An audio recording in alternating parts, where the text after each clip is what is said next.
हैं। तालियां बजाइए मेरे भाई चंद्रशेखर आजाद जी के लिए, क्योंकि आपके आशीर्वाद से, आपके एक एक रुपए से, माननीय काशीराम साहब ने कहा एक वोट और एक नोट की जरूरत है। आपने एक वोट एक नोट आपके जैसे लोगों ने दिया। भाई चंद्रशेखर आजाद जी 1.5 लाख वोटों से विजयी हुए। मेरे सम्मानित साथियों, आपका सीना चौड़ा होना चाहिए, क्योंकि हमारे एक दलित शोषित वंचित समाज से पार्लियामेंट में पहुंचा। आपके हक और अधिकारों की बात करेंगे चंद्रशेखर भाई। सोचिए जिस दिन भाई चंद्रशेखर आजाद हरदोई जिला से विजयी होंगे, उनकी पार्टी का नेता हरदोई जिला से विजयी होंगे, तो आपकी बात रखेंगे और आपके हक और अधिकारों की बात करेंगे। अन्यथा वो आपके हक और अधिकारों की बात करने वाले नहीं है। मेरे सम्मानित साथियों, आप समझो, आप पूनम देवी जैसी हो, आप अपना बदला खुद ले सकती हो। आप माता झलकारी बाई जैसी हो, आप माता सावित्री बाई जैसी हो, आप माता रमाबाई जैसी हो।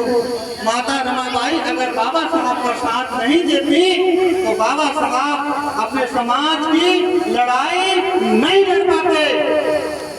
घर में एक औलाद, सबसे छोटा बच्चा जो बाबा साहब का था, मैं लास्ट बात कहना चाहूंगा, बाबा साहब का जो सबसे छोटा बच्चा था, सुन लीजिए, बाबा साहब का जो सबसे छोटा बच्चा था, उसको बाबा साहब माता रमाबाई बहुत चाहती थी, उसको बहुत प्यार करती थी।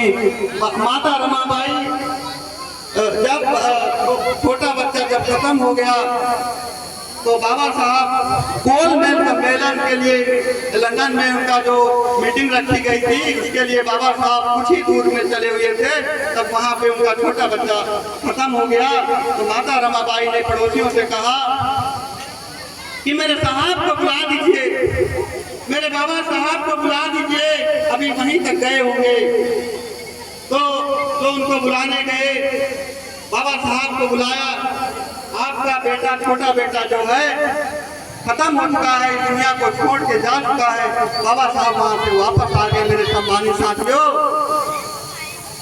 रमाबाई ने बाबा साहब से कहा कि साहब, रमाबाई के पास में पैसे नहीं थे, लेकिन रमाबाई जी ने, माता रमाबाई ने कहा बाबा साहब से कि साहब, कुछ आपके पास में पैसे पड़े हों तो आप कुछ पैसे दे दीजिए ताकि इस बच्चे को कफन आ सके।